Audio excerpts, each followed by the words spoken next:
Welcome to the CalWorks Welfare to Work orientation.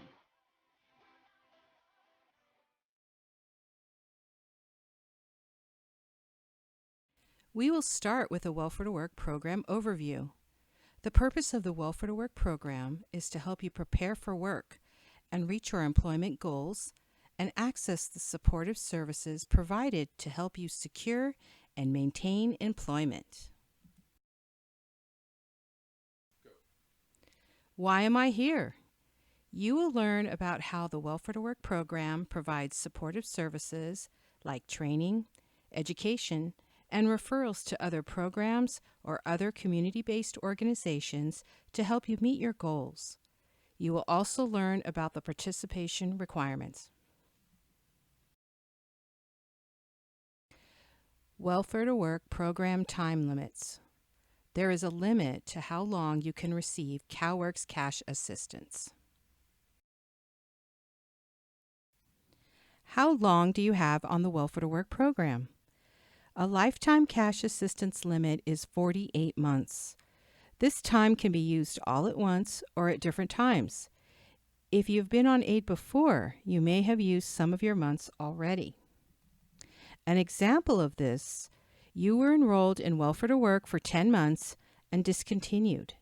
If you reapply and are approved for CalWorks, your Welfare to Work program would have 38 months of cash assistance and Welfare to Work program services available to you going forward.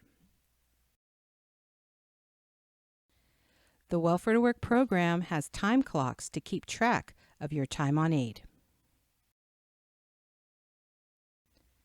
CalWorks time clocks. What's the difference?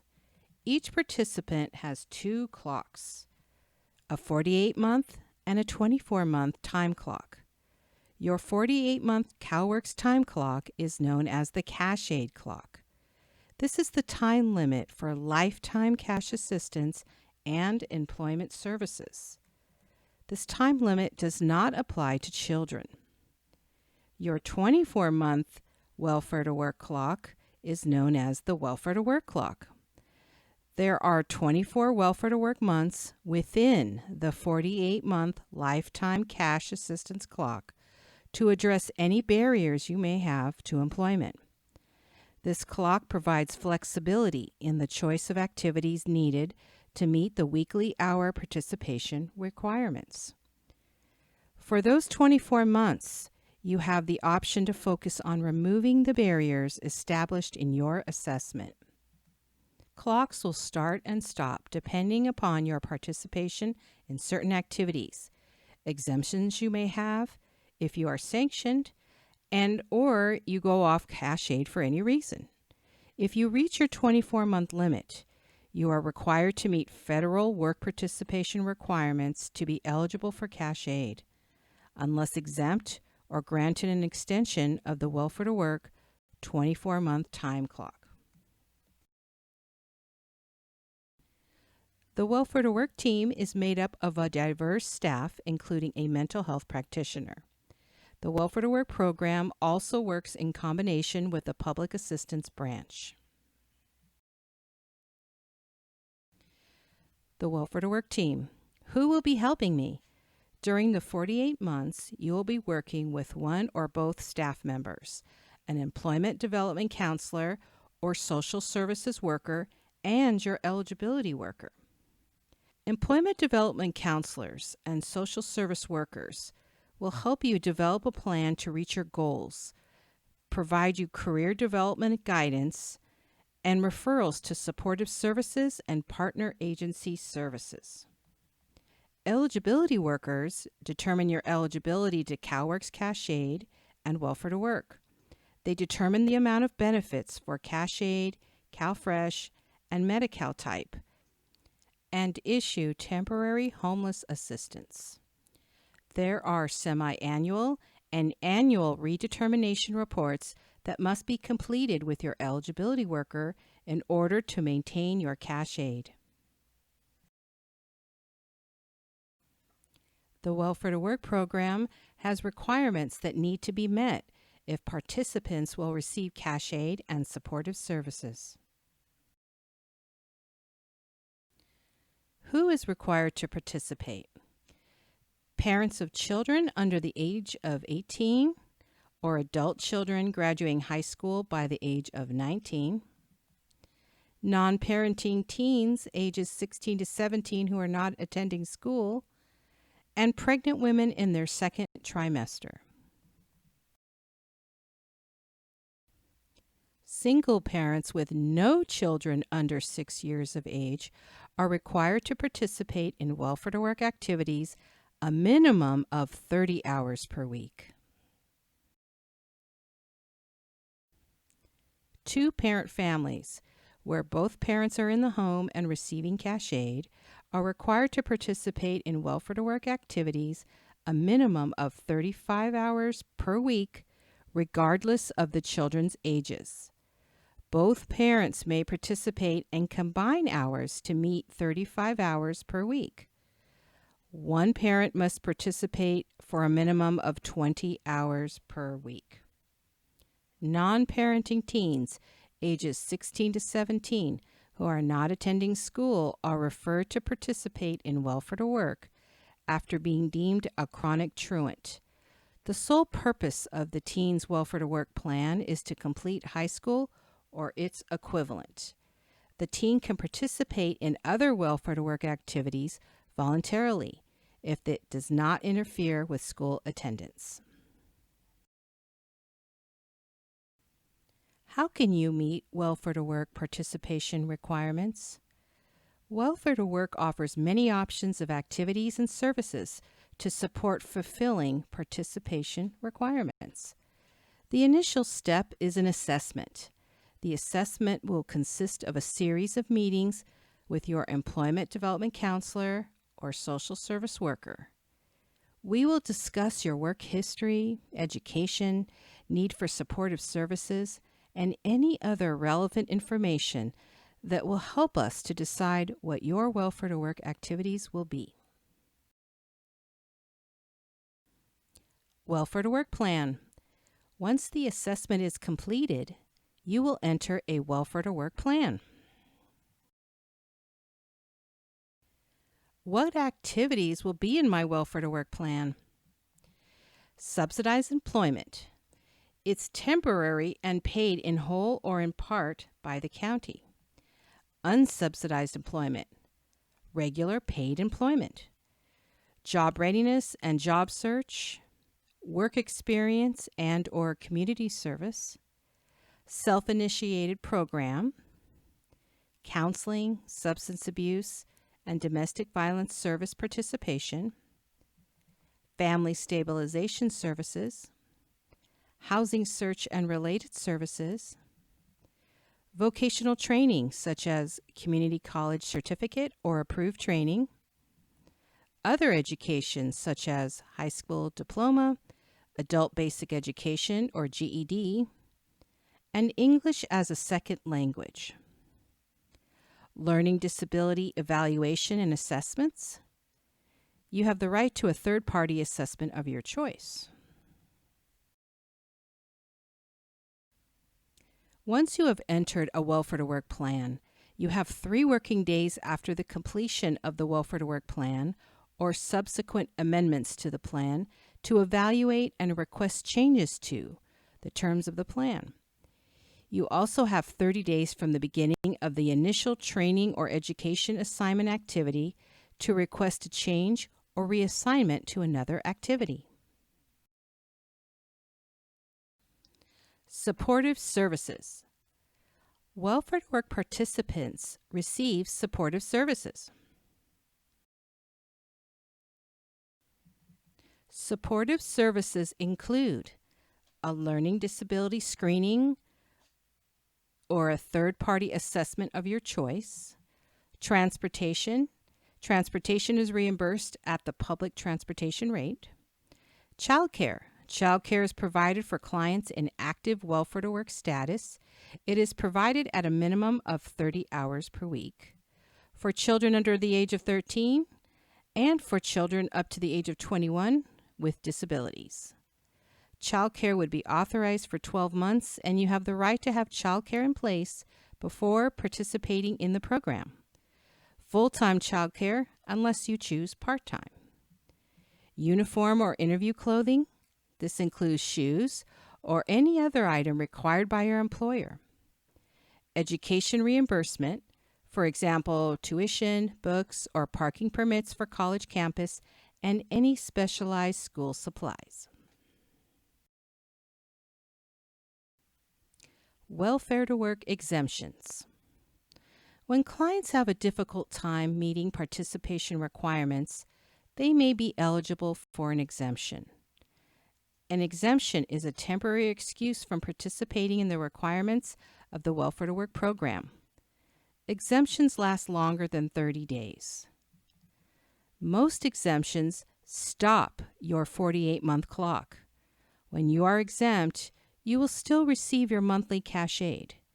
If you are fully exempt, no supportive services are available. Types of Welfare to Work exemptions. The types of exemptions that are available are care of first child from birth to 6 months of age, subsequent child or children only the first 12 weeks, young child exemption, birth to 23 months, a medical or mental health condition for yourself, care of a disabled household member, a member of your household who requires your daily care, you are under the age of 16 or over the age of 60, or if you are granted a domestic abuse waiver. CalWORKS and Welfare to Work clocks do not tick for the young child, physical or mental health, care of a disabled family member, and age exemptions. Welfare to Work exemptions. Volunteer participation. If your exemption allows you to participate in Welfare to Work activities a limited number of hours, you are considered exempt volunteer and eligible for supportive services. At this time, the only exemptions eligible for volunteer participation are young child exemptions and mental exemptions. Example 1. You are temporarily not working due to a mental health condition, but need childcare to go to your mental health appointments. Example 2. You have a young child at home, but want to pursue your GED and need transportation, books, and childcare.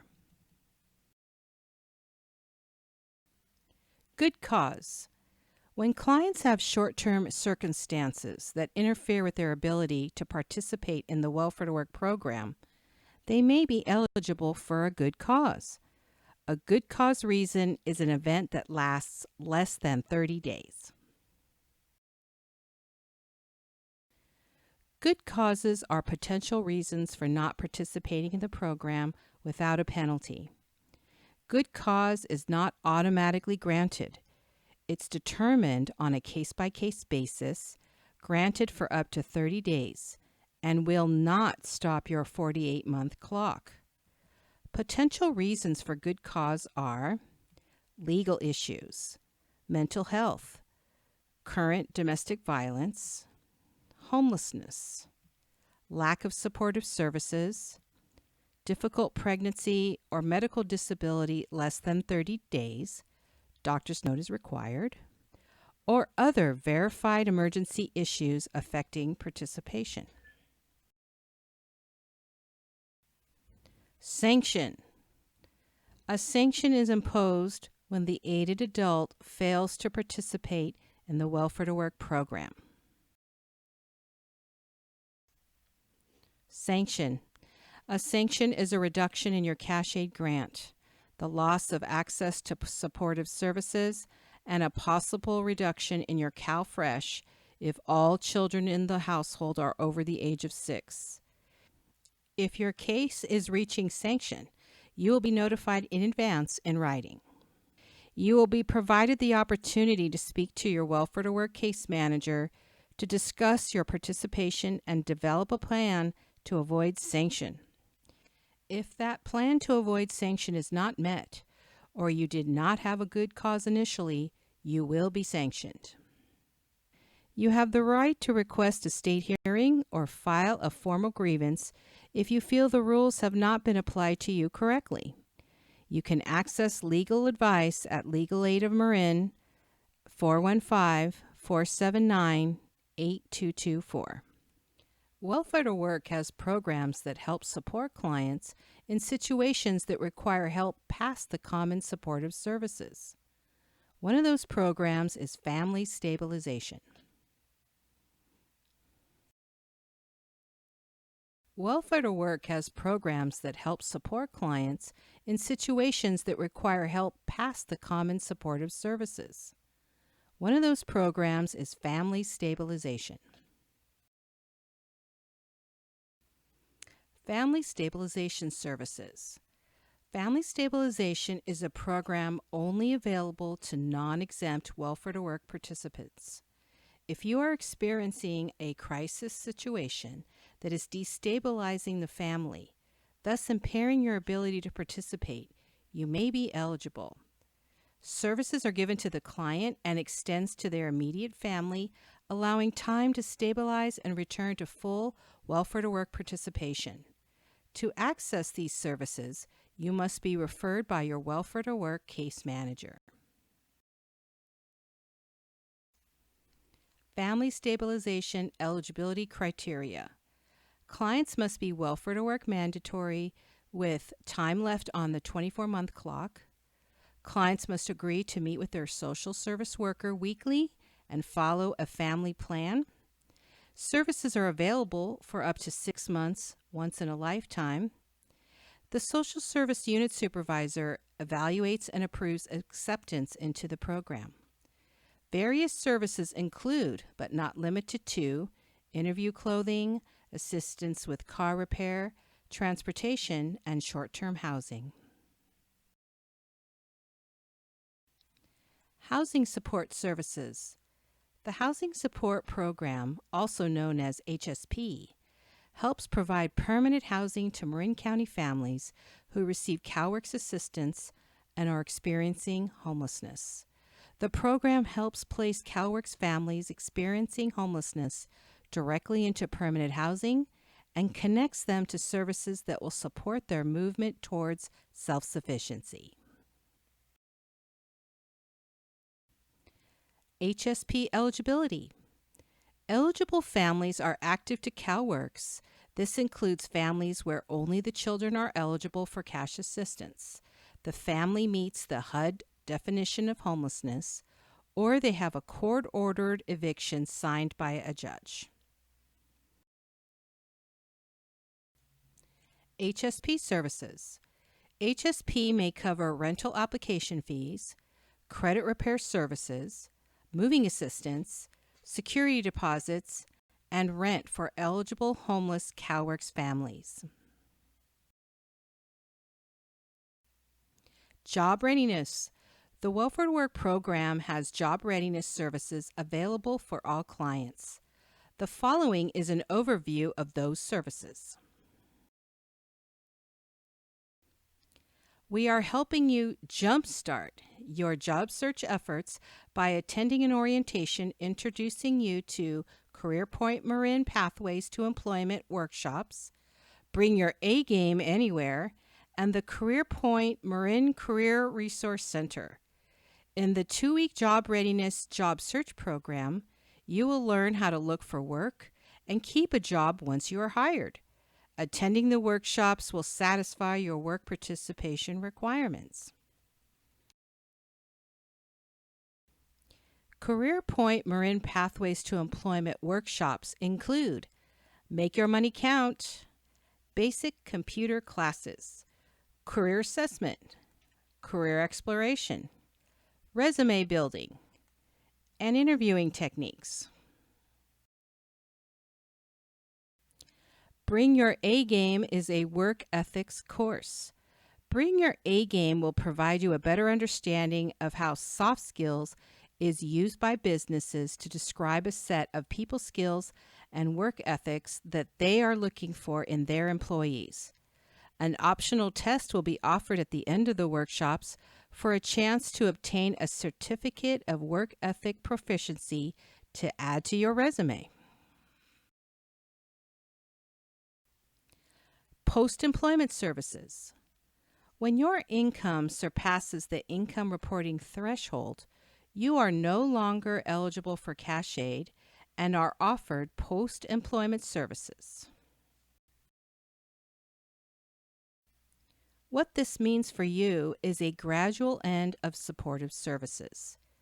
You will receive employment counseling and other support for employment retention for a period of 3 months, 3 months of transportation reimbursement for travel to work. You must continue to submit activity timesheets and pay stubs. 3 months of ancillary services like work clothing and tools or other services as requested and approved. Childcare. You may be eligible for childcare through Marin Child Care Council Stage 2 program up to 24 months.